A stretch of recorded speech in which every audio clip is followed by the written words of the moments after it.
Introduction. Continuing the guide theme set forth by my red and blue guides, I've decided to get to work on a guide for my native color, nether black. I've played black since way back in the Mario Archmage days, and have usually tried to work to make the game more balanced for black mages in general, also to push for black to be made a solid color, not a gimmick with devils. And now DOS. I haven't reached my goals in their entirety, but black is still an okay color even with its little quirks. This guide is intended for the beginner to intermediate players. I will not cover advanced or esoteric strategies here.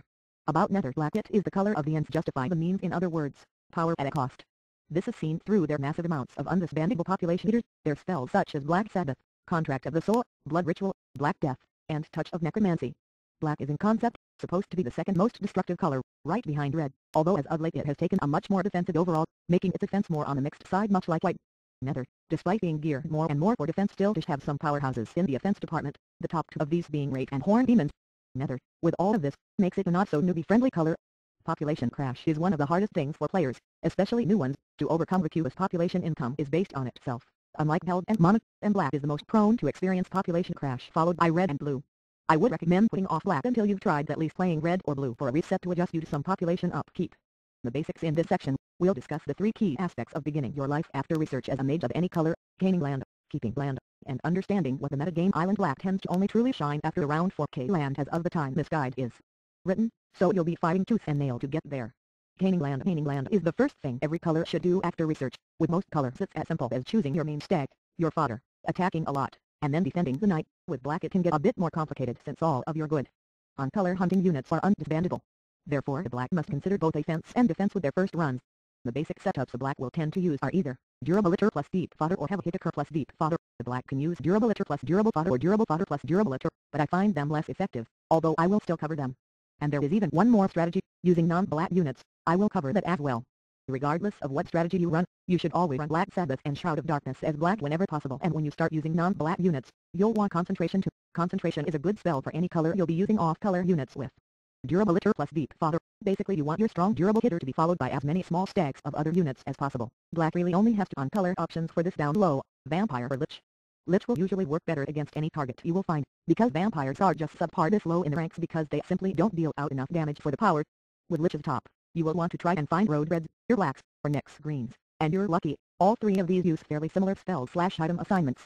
Against road or Nyx, you want to use double time plus Head of Medusa on attacks. You'll be relying on the Head of Medusa to tip a moderate hit into a heavy hit, winning you the battle. Double time helps by boosting your Lich accuracy should it hit them. Against Ur you can use Sleep or double time, alongside the Head of Medusa again, for the same effect. Although Lich do much better against Ur than almost any other of the choices, it still helps to do more damage. For fodder you'll usually want to have stuff like zombie and skeletons since they come for free from Black Sabbath and are disbandable, and throw in some shadows, Lisman, drives, wisps, dem, and slash or soul speakers. If you can't get ranged, otherwise just get a slew of small units. Durable litter plus durable fodder / durable fodder plus durable litter. This relies on a similar strategy to the above, except you'll usually just run heavy zombie and maybe heavy skeleton below the Lich, rather than stack deep. Personally I prefer deeper fodder, with each stack representing a decent segment of my numbers. You'll be losing your fodder fast.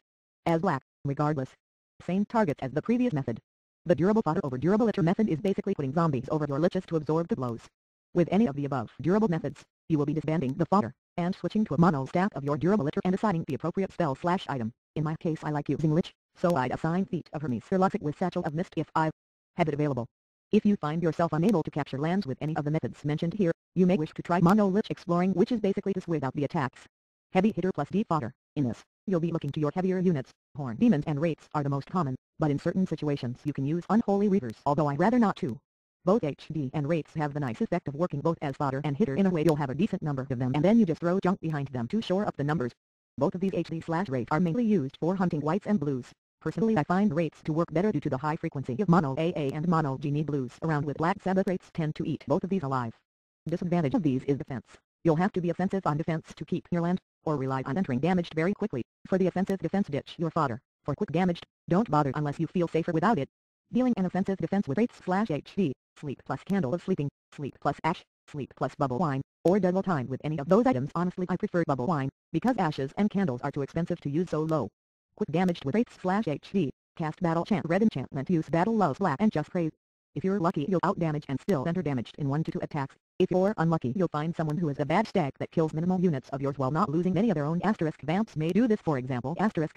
Just keep trucking if you'll lose land though. With this stack you should be gaining land fast enough to make up for any losses. If you win 20 out of 30 solid attacks, you'll more than make up for losing to its overnight.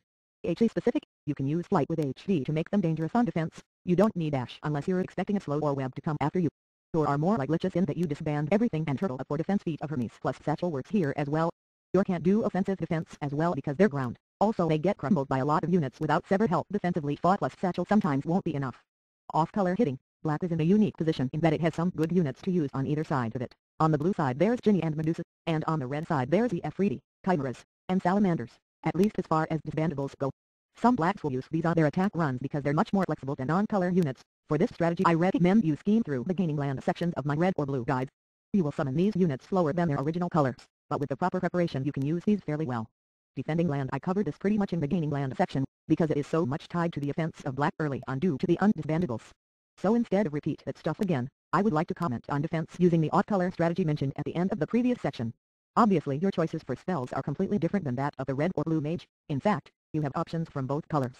On the offensive end you have stun, giant strength, and flame blade from red, and from blue you have lovesick, feet of Hermes, sleep, and light. If you use the Efreeti, I would recommend lovesick defensive, use with satchel giant strength offensive, use with bubble wine or candle. Sleep is an alternative to giant strength.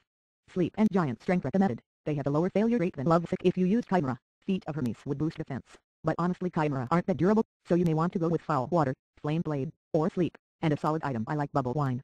Down low, sleep and foul water recommended, due to lower failure rate. If you used Genie, I would likely push towards feet of Hermes for its low failure rate, and satchel of mist or bubble wine. This would help them survive fairly well.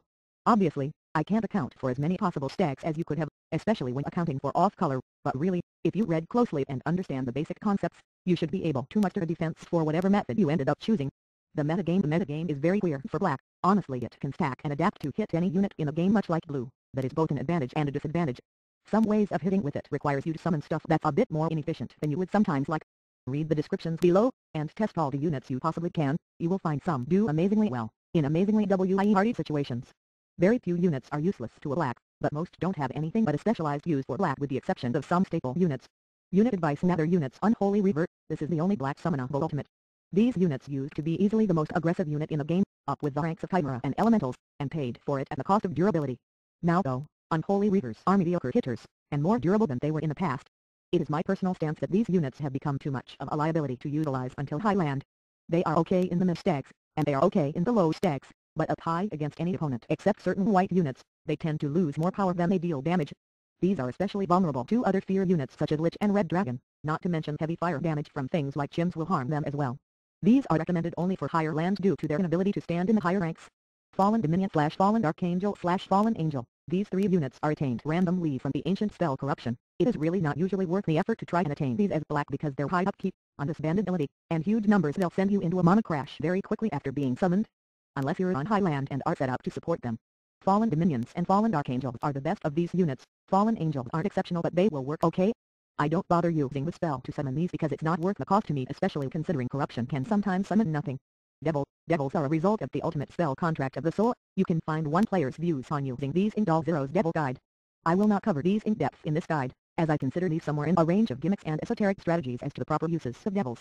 I may write a guide in the future but it is not high on my list due to Zero's guide covering the majority of the subject.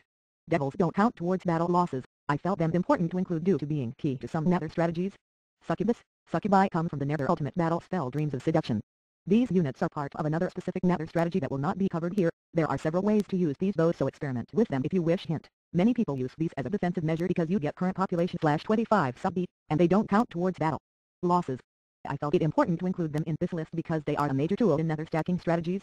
Liches are the cornerstone of the nether army as of the writing of this guide, and I feel they will likely remain that way for a long time. Liches are high mana, low population upkeep, making them work great with Black Sabbath. This is one of the few units nether has that is truly the most useful for it, rather than its adjacent color. Many nether units are made more effective in eradication or phantasm stackings. I almost always have these in my stacking as they